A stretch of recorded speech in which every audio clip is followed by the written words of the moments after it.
안녕하세요. 케니입니다. 수업 요약 드리도록 하겠습니다. 그런 걸 느껴요. 아이가 이제 딱 두 돌이 지난 시점이에요. 이제 지금 두 돌 지난 지 한 4일 됐거든요. 근데 아이를 키우면서 느꼈던 게 뭐냐면은 그냥 보고 있으면 진짜 잘하는 느낌이란 말이에요. 낮잠 자러 잠깐 갔다 왔는데 아이가 달라 보이고 또 아침에 봤던 모습, 저녁에 봤던 모습 다르고 막 그런 게 아이가 워낙 빨리 크니까 그런 게 느껴지는데 수업 영상을 다 보내드리잖아요. 근데 제가 있는 영상을 보면 아마 느껴지실 텐데 계속 이렇게 만면에 웃음을 띠고 이렇게 보는 걸 느끼실 수 있을 텐데 그게 왜 그러냐면 비슷한 느낌이라고 저는 생각을 해요. 실력적으로 제가 가르치는 학생이 얼마나 빨리 상승을 하는지에 대해서 거기에 대한 무한한 만족감을 느끼게 되는 거라고 생각을 합니다. 선생님이란 존재는. 그래서 어떤 수업을 보면은 제가 되게 답답한 모습을 보이는 수업도 있고 어떤 수업을 보면은 되게 힘들어하고 어떤 때는 또 고뇌의 표정도 있고 어떤 때에는 굉장히 연민의 표정이 있을 때도 있고 제가 지난 영상들을 돌려봐도 나라는 사람 그래 너라는 며칠 전에 일주일 전에 한 달 전에 반년 전에 너는 그런 마음으로 이 수업을 진행했구나 라는 게 그 표정으로 느껴지는 부분이 있는데 이 수업을 진행하면서 항상 느끼는 거지만 첫 수업부터 그래갖고 항상 그렇듯이 만면에 웃음을 띠면서 수업을 진행하고 있죠.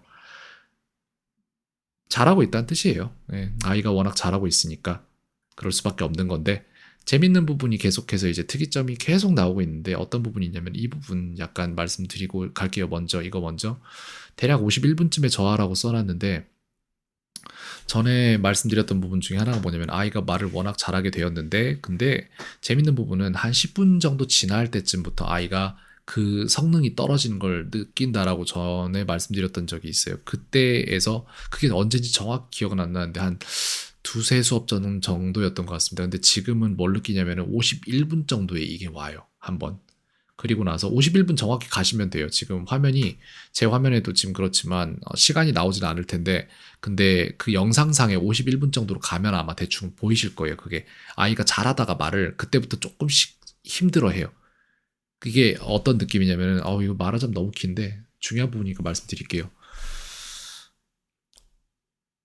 말을 하나씩 본인이 하고 싶은 말을 그러니까 건물을 지으면서 위로 올라가고 있는 느낌이에요. 그게 속도가 빨라지다 보니까 예전에는 머릿속에서 다 연산을 해놓은 상태에서 연산한 걸 기억하고 그걸 말해내는 과정이 있었다면 지금은 그게 아니라 자기가 하고자 하는 말을 하면서 다음 단어를 생각해서 내놓고 다음 단어 생각해서 내놓고 이렇게 가는 건데 51분까지는 그게 빨라요. 근데 51분 뒤부터는 예전처럼 다시 생각하고 말하고 이걸로 돌아가는 걸 제가 보는 거예요. 요런 부분이 있고 그다음에 이제 수업에서 지금 주는 게 요만큼밖에 안 돼요. 지금 만들어주는 문장들이나 이런 게 되게 적단 말이에요. 그 이유는 뭐냐면은 제가 원하는 그런 수업으로 원활하게 진행되고 있기 때문입니다. 어떤 수업이냐면은 제가 원하는 수업은 그래요. 수업에서는 최대한 아이가 배운 것을 사용을 하는 거예요. 말이 안 되죠. 수업에서 수업을 듣는 이유는 배우려고 듣는 건데 수업에서는 배운 것을 사용한다는 건 말이 안 되는데 제 수업은 반대로 가요. 약간 그래서 숙제의 중요성이 굉장히 높은 거예요. 배우는 것들은 숙제에서 훨씬 많이 배웁니다. 제 수업은. 왜냐면은 숙제 자체를 그렇게 다 설계를 해 놓기 때문에 그런 거고 그런 것들을 수업에서는 최대한 이용하게 만드는 거예요. 반대로 가는 거죠. 정확히 이게 어떤 거냐면은 실전은 연습처럼 하고 연습은 실전처럼 하는 거예요. 그렇게 가고 있는 거고 아이가 점점 배운 것들을 잘 사용하고 말을 못하는 이유가 배운 것이 없어서인 경우가 줄어들기 때문에 수업 자체가 매끄럽게 흘러가면서 아이가 더 이상 말을 절지를 않으니까 수업을 멈추고 가르칠 만한 게 적어지는 거예요, 점점. 그렇게 돼서 흘러가는 게 있고 또 다른 부분 오늘 또 말씀드리고 싶은 부분은 예전에 가르쳤던 그리고 지금도 가르치는 학생들 중에 레일라랑 에어리얼이라는 학생들이 있는데 이 둘은 자매예요. 두 아이의 어머님께서는 제 수업을 들으셨었고 나중에 큰딸인 레일라를 맡겨주셨고 후에 작은 딸인 에어리얼도 같이 맡겨주셨습니다. 이 세 명은 같은 집에 당연히 살고 영어로 대화를 해요. 집에서도. 네, 많은 시간 그렇게 하고 있다고 저는 알고 있고 그리고 레일라도 에어리얼도 영어를 엄청 잘해요.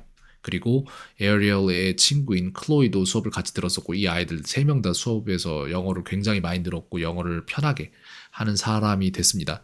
근데 또 레일라가 관심사가 되게 저랑 애초에 영어를 시작하게 된 이유가 뭐였냐면은 영화를 본인이 본인이 자막 없이 보고 싶어 해서 저랑 수업을 시작을 했고 처음에 저랑 수업 시작할 때는 점프라는 단어도 모르고 시작을 했어요. 근데 본인이 원하는 게 진짜 영어였고 그리고 또 원하는 게 여배우가 되고 가수가 되고 이런 게 꿈이에요. 스텔라랑 비슷하죠. 그래서 처음에 스텔라 수업을 했을 때는 이런 생각은 꿈도 못 꿨던 일인데 요 근래 계속해서 이게 맞다라는 확신이 들고 있고 해서 스텔라랑 레일라 그리고 에어리엘 수업을 같이 진행하면 굉장히 시너지가 좋게 날 것 같다라는 생각이 요 근래에 굉장히 많이 들었습니다. 그래서 에어리얼과 레일라에게 지금 스텔라의 수업 영상을 보여주고 반대로 스텔라에게도 에어리얼과 레일라의 수업 영상을 보여주고 양쪽 어머니 두 분께도 말씀을 드려서 이거 같이 진행해도 좋겠다라는 생각이 드신다면 저를 믿고 한번 같이 해보셔도 좋을 것 같아요. 시너지가 정말 괜찮게 나올 것 같아요. 지금 클로이는 수업을 잠깐 내려놓은 지 2주 정도 됐어요. 그냥 다 싫다고 전부 다 하는 수업 모든 걸 다 내려놓은 걸로 저는 알고 있거든요. 근데 그렇다고 친구들이 아닌 건 아니기 때문에 이 친구들 같이 놀고 이것저것 하고 그런단 말이에요. 그래서 제가 원하는 건 뭐냐면 영어를 할 수 있는 아이들의 공동체가 생겨서 같이 영어로 대화하는 게 어색하지 않은 아이들이 생겨서 수업 이외의 시간에도 영어를 하게 만드는 거예요. 제가 원하는 거는 이 아이들 끝까지 계속 가르쳐서 돈을 벌기를 원하는 게 아니라 저는 이 아이들이 스스로 배워서 이제 스스로 가르칠 수 있는 궤도로 올라가서 제가 그렇게 배워냈듯이 이 아이들도 그런 게 가능해지고 그런 식으로 만들면서 이제 스스로 배워가는 아이들의 공동체가 생겨서 그 공동체가 어떻게 돌아가는지 이게 무한 동력으로 돌아가면서 더 많은 아이들을 끌어와서 같이 돌아가면서 아이들이 더 큰 공동체 속에서 외국에 나갈 필요 없이 영어를 편하게 하게 될 수 있는지 그게 제가 보고 싶은 거예요. 그렇기 때문에 아이들을 계속해서 제가 원하는 방식대로 가르치고 아이들이랑 수업 하루에 일주일에 1시간 하면서 아이들 숙제 첨삭만 하루에 한 40분, 50분, 1시간 막 이렇게 하고 있는 거예요. 제가 보고 싶은 게 있기 때문에 그런 거고요. 네, 그런 부분들 총 정리해서 말씀을 드리는데 말이 굉장히 많아지긴 했죠. 하지만 시간이 있으실까 모르겠네요. 이거 다 듣고 있으실 죄송한 부분인데 네, 그렇게 됐습니다. 어쨌든 여기까지 수업 정리 드리고요. 그 다음에 이제 아이 숙제에 대해서 좀 추가되거나 변경되는 부분들 정리해서 말씀드리도록 하겠습니다. 켄이었습니다. 오늘 하루도 평온하세요.